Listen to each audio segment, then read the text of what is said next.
Hi, everyone. Welcome to MBA Waves. We are on the air.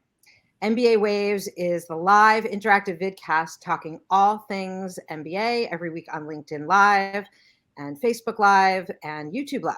And it's founded by MBA and GMAT coaching professionals who coach and consult people seeking entry into the powerful world of MBA holders. I'm Bara Sapir, and I'll be moderating today, and I'm joined by Krithika. And I'm also joined, I'm very excited, by Shelly. And I thought we can each introduce ourselves. Krithika, you can start since you're our guest host today, and then we'll go to Shelly.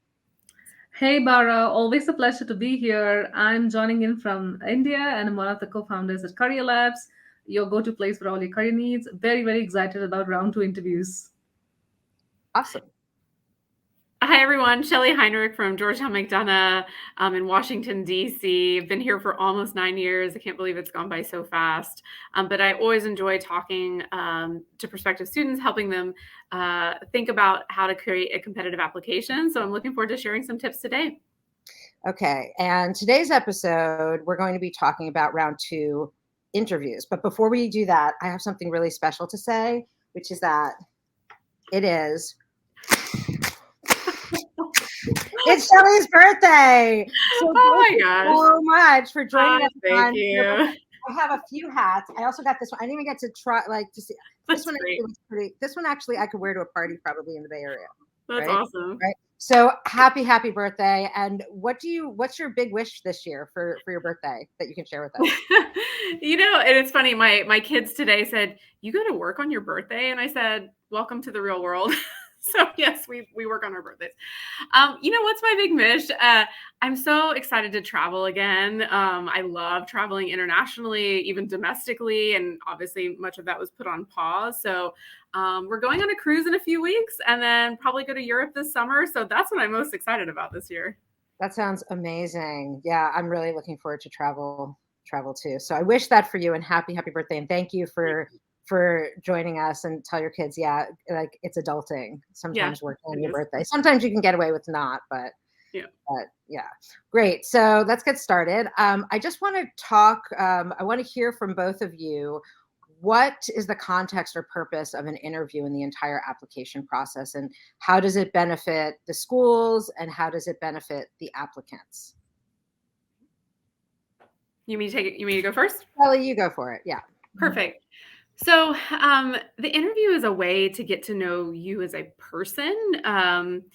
Before the interview, all we have is what you've submitted on your application. So we have your great resume, your essays, but the interview really personalizes you. And that's so important because the class makeup, the personalities in the cohort make the community. And an MBA is such a community-focused degree that the interview gives us a little window into who you are and what you'll add to the classroom.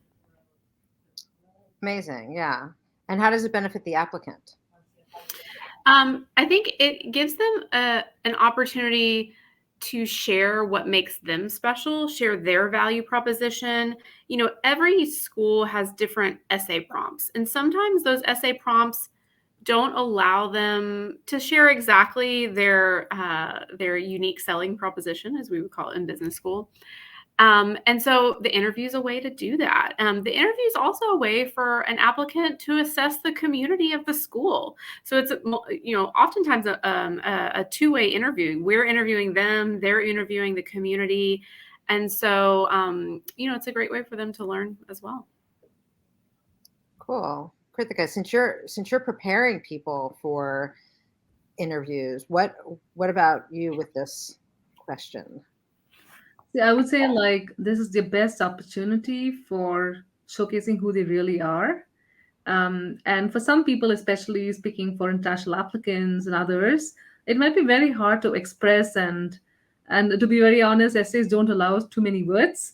So, and you are being asked to talk to a particular prompt. So you may not be able to convey everything you've done and show that great personality of yours. So as somebody prepping people for interviews, what I always tell them is, if you feel that your application had something missing or you were not able to bring about certain aspect, that is what you would want to focus on the interview. And definitely I would say show yourself up like whom you claim to be on paper. Because if you said that you were like a certain person on the CV, you would want to make sure that that's how you show up, and you want to actually like talk about what made you the person who you are. So I feel interviews are a great opportunity for people to do just that. Yeah, it also sounds like with both of what you're saying is that because it's a two-way street, it's kind of like a dance. I often refer to these things like a dance, and that it's not just putting it out there, but the rapport Yeah. and the timing and how you engage, like how you can be in alignment, or even if you might say something controversial, to be able to how do you bring up things that are Mhm. Mhm. controversial, like if someone is working in an industry, for example, that's not particularly um, positively thought of these days, right? So how would someone bring that up in a way that actually informs the person being interviewed by? Yeah. So that makes sense. Cool, thanks for those answers. Yeah, I think we're trying to envision the person as what are they going to be like a student in the classroom? How are they going to interact with their peers? What are they going to be like as alumni, right? Because we're investing in admitting these people that are going to be with us forever, if you think about it. Mhm. And so in that interview, we try to imagine, okay, if they were raising their hand in class and answering a question, or if their peer asked them to do something, or if they're in a team room at 11 p.m. at night trying to get through this project, how are they going to show up? So we're kind of testing that as well. Interesting. So how can you tell us some ways that you do test that? Yeah. Ways that you could. Yeah, definitely. So I think, first of all, it seems very simple, but preparation for an interview, I think for those of us that have been interviewing for a long time, we can tell if someone has prepared. And if they've prepared well for the interview, then we assume they're going to prepare well for class. They're going to be prepped for case studies. They're going to be ready for interviews with employers. Um, if Georgetown is your dream school or any other school that you're applying to, if you put forth your best effort, we can tell that, and you're going to show up like that then on the other side. So that we will ask questions like, tell me a time that you've worked in a team when maybe someone wasn't performing or pulling their weight. How did you handle it? Or tell me a time when you had a conflict with a teammate. Also, how did you handle it? So, we try to understand behavioral answers, situations that they've had in the past that they can explain to us that will give us an indication of how they will show up as a person. So I like how this mirrors what happens in the real world when they probably will be out there recruiting for some top-notch jobs, where they would also have like a behavioral section and other things. So Shelly, would you say that there is like a stress interview part of it, or it's just going to be like a candid conversation like how we are having? Yeah, we don't want people to stress. Sometimes I've had candidates come into my office and I literally see them like sweating, they're stressed. And my first inclination is like, let's just have a conversation. Like, please don't have this be stressful. We just want to get to know you as a person. I understand though, interviewing is stressful.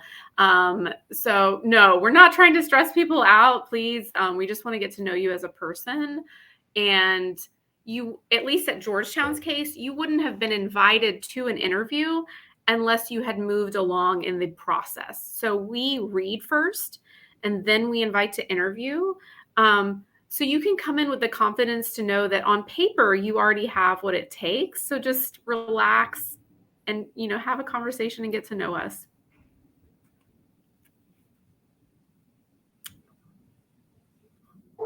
I have a barking dog in the background that I'm trying to mute a little bit. It's garbage day. So MBA Waves listeners know that when it's garbage day, one of my foster dogs goes bananas. So you bring up an interesting point. So you're actually doing some of the interviews at Georgetown. Other schools, it might be an alum, right? It might be someone else. But at Georgetown, is it faculty or people that are on staff? Is that typically? Yeah, so we have admissions team members do interviews. We have second year MBA students doing interviews. We have alumni doing interviews. So we have a whole interviewing bench.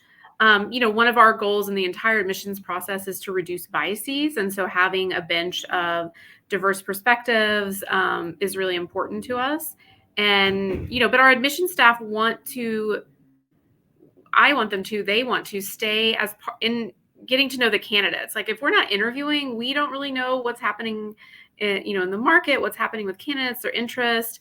And so it's important for us to still be very much involved in the process as much as possible. That makes So sense. Go ahead. Yeah, go ahead, Bara. Oh, okay.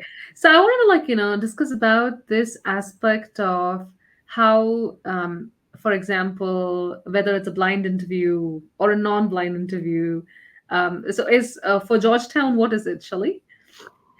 Semi-blind. So what does this mean? It means that all of our interviewers have read their resume, but nothing else on their application. So we do want to have some idea of where the applicant's coming from, work, background, enough to have a good conversation and to use the time wisely in the interview. But we don't want our staff prejudged by their GPA, their GMAT or GRE score. If someone had a 780, I don't want my team going in thinking, yep, this is going to be a great interview. They have a 780, like don't really need to evaluate. Or on the flip side, they have a 580. I don't want them going in thinking, man, they really need to wow me in this interview. Or, so we take all that out of it. We just want to see your resume. And so the notes are a little more objective when we combine them with the rest of your application. Yeah, so I was going to ask, how does that play into the interviewing process in terms of how should candidates prepare, whether it's a blind interview where, obviously there's no resume or anything given to it versus a non-blind interview where the entire application material can be given. And of course, a semi-blind interview. So how do you suggest that applicants prepare for it? Yep. So assume that anything you might have put in your essay or optional essay or obviously video essay, anything of that, just if there were points that you feel really make you stand out as an applicant, make sure you're weaving those into your answers for the interview because, we won't have, the interviewer won't have known them. And maybe that's what makes you very unique. And so make sure you're sharing those things. I think the real part, though, of preparing for an interview is taking a step back and thinking about the no-brainer questions they're going to ask you. So what are the no-brainer questions? It's why an MBA? Why Georgetown? What do you hope to do with your MBA? How have you gotten to know our community? So you should have answers to those questions ready to go, rehearsed, But then whether it's blind, semi-blind, because all schools are different, you should think through your experiences, your professional leadership experiences, and think about those examples that make you shine. What was that leadership experience that sets you apart from all their applicants? And think of 2 or 3 of those so that when you are being asked questions, you make sure that you're using those wow examples as part of your answers. Yeah, that makes a lot of sense. And you publish the questions or are those the questions that you just expect that people should expect? We don't publish our questions, but anytime I'm on any type of info session or chat with students, I always say those 4 questions. They may be asked in different ways, right? So it's the tell me about yourself question, like the TMA why. It could be asked as, why are you interested in an MBA in Georgetown? It could just be, tell me a little bit about yourself and why you're at this point when you're pursuing this degree. So it's different words used to get at the same answer and question. So, but no, we don't officially publish them. And one takeaway for me from what you said was the 4th question that you asked, which was how have you gotten to know the community? Yep. What's your relationship to the community, which I think is really important. And it might be challenging for people that aren't local necessarily, but there's alum, there's probably chapters where people can reach out. And certainly LinkedIn is a great tool to find different people that are working in your field, and you can reach out to them as well. Yep. So it makes a lot of sense. Following up with this, what are some of the do's for the interview, and really what are some of the don'ts? I love this question. I love the don'ts the best, but we'll start with the do's. Those are fun. So prepare for the interview. Okay. So what do I mean by that? One, have what I just mentioned, know the answers to these very basic questions. Think through what sets you apart, those behavioral examples. But stage the interview. So if it's in person, dress for success, right? Make sure you're on time. There's these very simple things, but every round, every month, there's candidates that aren't doing this, right? And so I think it's worthwhile to say, like, dress for success, be on time, be nice to the person that's at the reception table that's taking your interview. Those notes come back to us, to be very honest. Like, I've had people at the front desk say, this candidate was really rude. That all comes back. If you're in a virtual interview space, stage your background. So, for example, I have a blank background-ish. I could have chose to do this interview, and we'll just, you said to keep it, coordinated, but I could have chose to do this, and it's like very messy and chaotic. So think about staging your background. I have done many interviews where people are like this. I kid you not, where they're like this the whole time. So practice your technology beforehand, well-lit space, dress, like you're at an interview, even though you're in person. So all of these things are extremely important. So those are do's. While we're talking about like staging the interview, I want to talk about some don'ts. And we're talking about staging, I have had cats walk across the keyboard in an interview of a candidate. I've had candidates do interviews on their mobile phone where they are on a rotating chair talking to me like this, and I'm getting seasick talking to them in interview. I've had, disco balls going in the background of people. So, just be mindful that you want people focused on you. How else to prepare? Make sure you have a closing statement prepared. And it's a closing statement. So if you're in person, the closing statement should reiterate your interest in the program.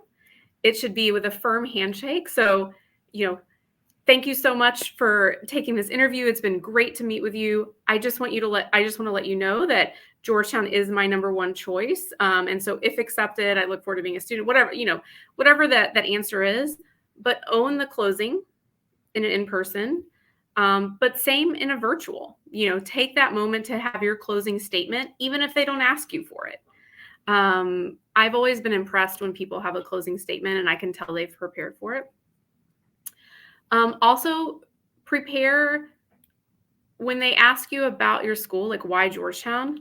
I can tell if they've just done very surface level website research versus someone who says, I attended this virtual info session last month, or you did a virtual fair with XYZ organization last year that I attended, or I've spoken with your student ambassadors. All of these things can be done from any country that you live in. You don't need to come to campus.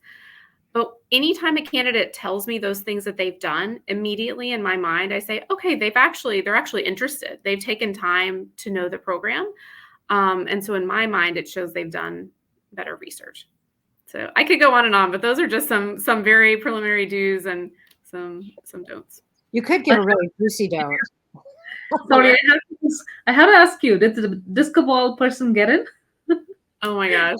I can't remember, but I was so distracted by the disco ball that I was like, oh my goodness, what is this? Alcohol bottles in the background too. Like just be very mindful that we're all looking at your background. So just be mindful of that. You notice I just did a close-up of all of us so that you can't see all of our backgrounds. Yeah. So for me, what was the biggest takeaway was like the closing statement. And, to add to that, I'll also say that this is a great opportunity for people to ask questions. And I would say asking the people in the interviewer intelligent questions that can show that they have done the research. But I really loved the part about the closing statement more, because it shows like how you could do it. And one more thing, I liked about what you said was staging the whole interview, because people tell me that as as someone being interviewed, I don't think I have any control over the process. But I tend to disagree here, because I say that your responses to known questions are definitely going to be steering the interview in the way that you want. And if you're smart about it, you are going to be in a position to convey everything you wanted to tell them. Maybe it's not in the way you envisioned, but it's going to be at different places, and you will have the moments to bring up an example of leadership, or bring up an example of how you went through a tough time but still made it, and so on. So yeah, that was great about staging part. No, I think it's so true. And, also the virtual handshake, I would call it, where if you in person, when you do a handshake, you make it strong, and that's your kind of first impression. So when you don't have that on the virtual interview, you've got to overly smile. So, not to where it seems fake, but you can't do a handshake. So you have to show that you're warm through smiling. And so if you're not a natural smiler, you need to practice because we can't see the rest of your body language. We can't see that you're interested. So, practice that kind of virtual smiling and what I would call kind of virtual eye contact. And then also break the ice. And whether you're in person or virtual, I love it when candidates say things like, "Oh, how are you doing today?" When we log on before we get started with the interview, "How are you doing today?" "Oh, I heard today in DC you're getting pummeled with snow. How's that going?" So whatever it is, if the candidate takes the initiative to break the ice, it's a nice touch. So. I'm putting up a couple of our colleagues' comments here. Farrell before said the background shouldn't be louder than your words. So that makes sense. Disco balls can tend to be like very flashy.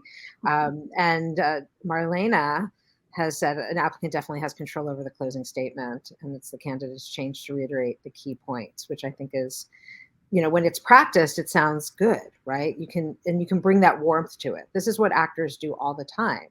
Yep. So it's, that's even probably a valuable tip too. Like if you don't feel comfortable, like if you feel socially awkward or you're not great in interviews, take an improv class, right? Or do something so that you can come forward the way that you want to be presented. If you don't feel that you're presenting yourself that way. And if you practice with somebody else and they give you that candid feedback, like, yeah, that was a little stiff, or that wasn't very warm, or that felt offhand, or that was kind of bitchy, then you can actually work on it, right? Because we can't always see ourselves and how we present. We might think we're the cat's meow, speaking of the cats on the keyboard.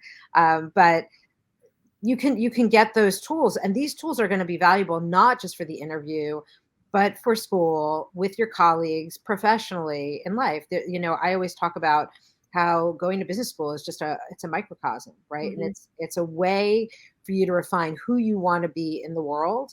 And so you can take the opportunity to better yourself in that process.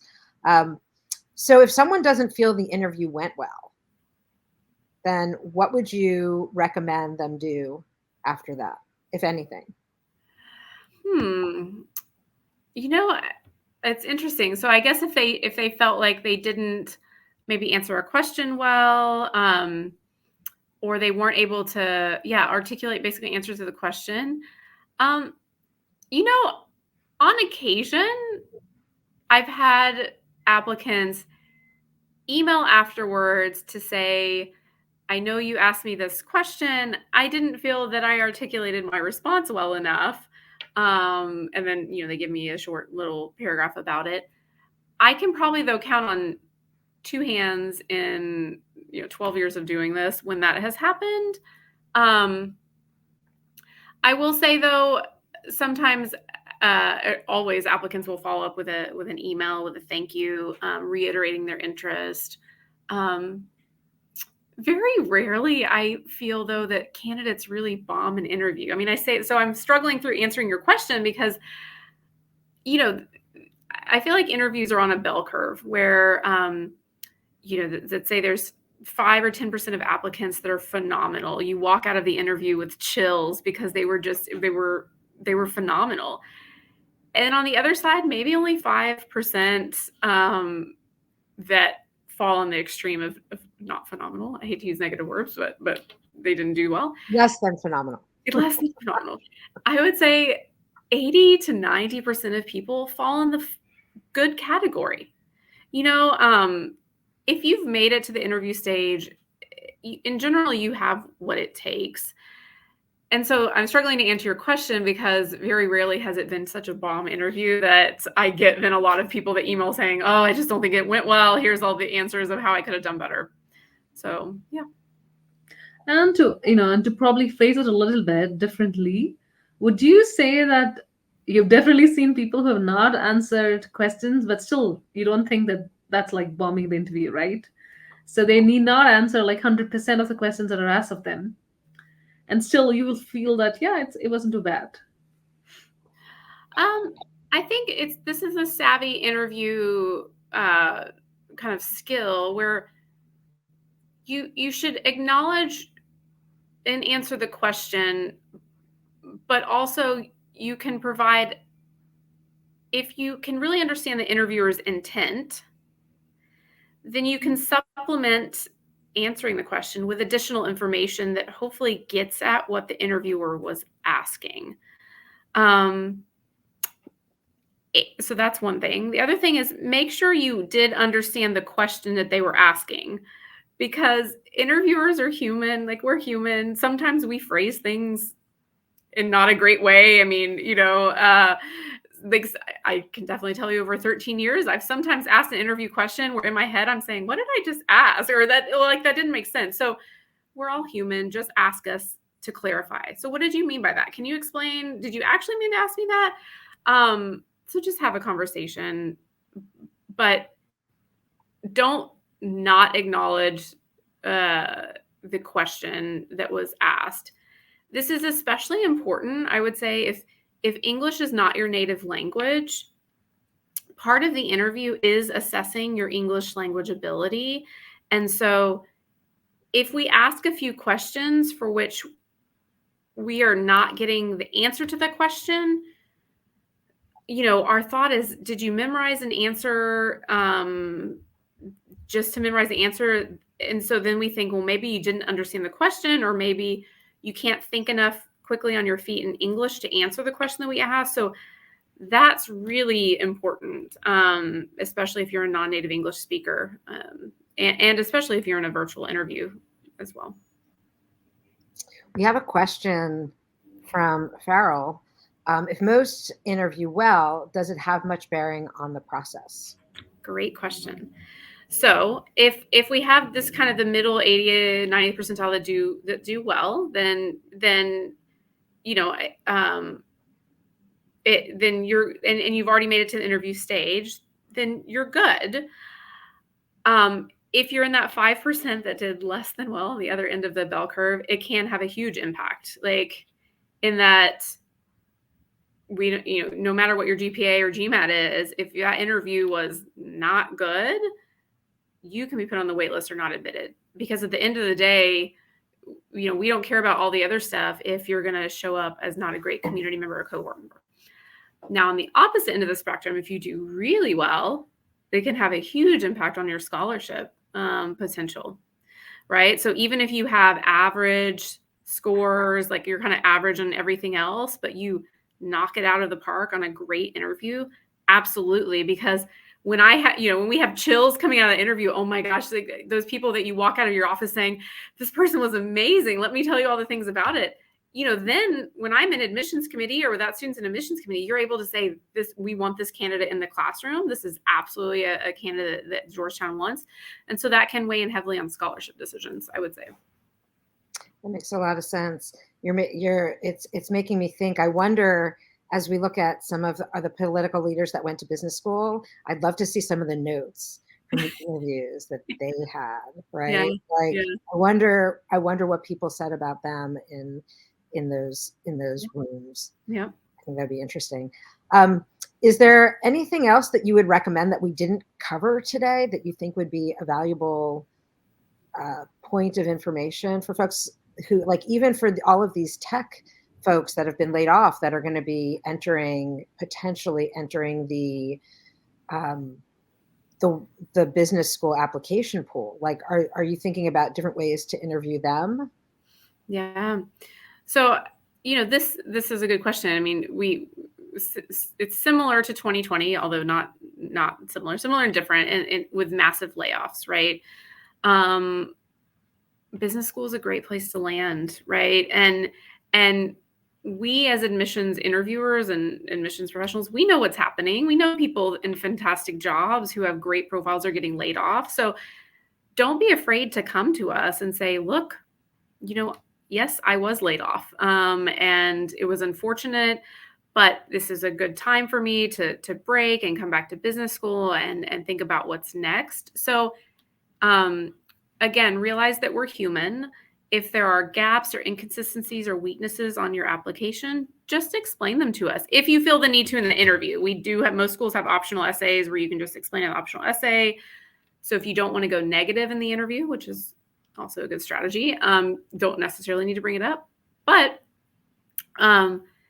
if you got recently laid off, that's probably part of your why an MBA answer, right?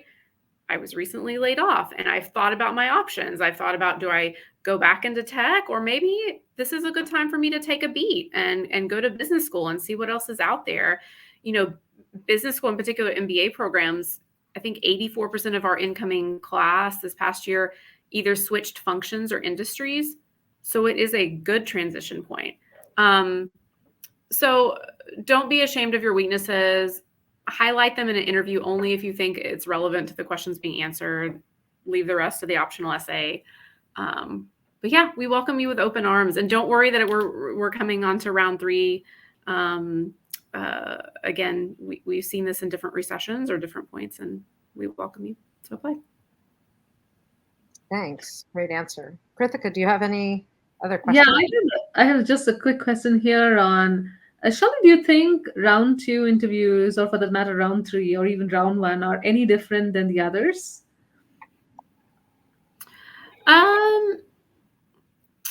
I think when you get to the later rounds, we want to understand not why you just decided to apply, but in essence, why you did decide to apply. Is it that candidates didn't realize that MBA applications or business school applications are so early in the year? If you think about it, like, September is so early, it's a year out. Some people just don't know.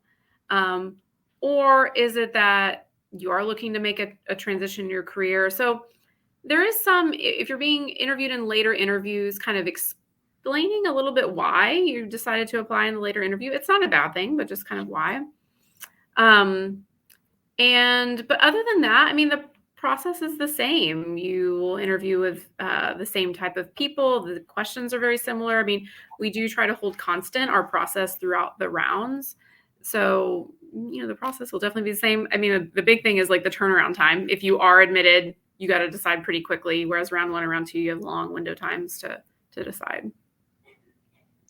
Are there any other logistic questions that the interviewee should consider, like the duration of time between them finding out they're doing an interview and the time that they have to prep for it? Is that so different for every school? Obviously, at Georgetown, the way the process works is, we have the application deadline. We start reading the files. The time in which you are read is based on when you're pulled from the virtual stack of applications. So unlike other schools who maybe have like a very defined reading time, we are reading and then start inviting for interview. So we're reading and interviewing almost overlapping a little bit. It has no bearing on your candidacy being competitive. It's literally, if you can imagine a reader pulling from a virtual stack of applications, they read. If they want to invite you to interview, they invite you to interview. You are then given a link by which you can see available interview slots. We have them virtual. We have them on campus. In round 2, we are traveling to India and New York. So we will be doing some interviews in those markets. And then you could be interviewing with a member of the admission staff, as I think I mentioned earlier, like current students, alumni.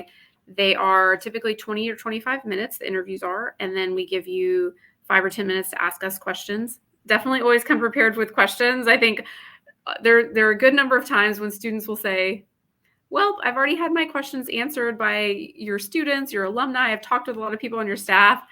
And in my head, I'm like, just ask me those same questions. Like, come with questions, even if you feel like you already know the answer. That's kind of an interview 101. So you'll sign up online for the interview.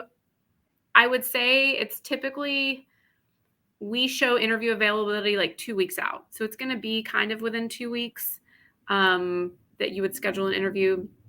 We do have, though, upcoming interview days for consortium students, for women. So there are different ways to come on campus and engage with the broader community. Great. Thanks. Well, that's all that we have for this episode. I want to thank everybody for joining us. Thank you so much, Shelley, for joining us on your birthday. Yay! And Krithika, it's great to see you. Eric is going to join us next week. He was unable to join us this week, unfortunately. But we really appreciate all these tips and points and like getting into the weeds of interviews. And these are great tips for just regular interviews too. You know, disco ball, regular interview. Don't bring those, and don't wear the disco ball earrings unless it's really job specific, right? Yep. Exactly. But it was such a pleasure to learn from your wisdom and experiences, both of you. And just want to reiterate that we're MBA Waves. Don't forget to check us out next week. I want to thank also our folks that are in the audience that shared with us, colleagues of ours who are admissions consultants. And don't forget to check us out next week, same bat channel, same bat time. And don't forget to email us if there's topics that you would like us to cover. And you can always reach us on mbawaves.com. So have a great rest of the week, everyone. And thank you so much again. Awesome. Thanks so much. Have a great week.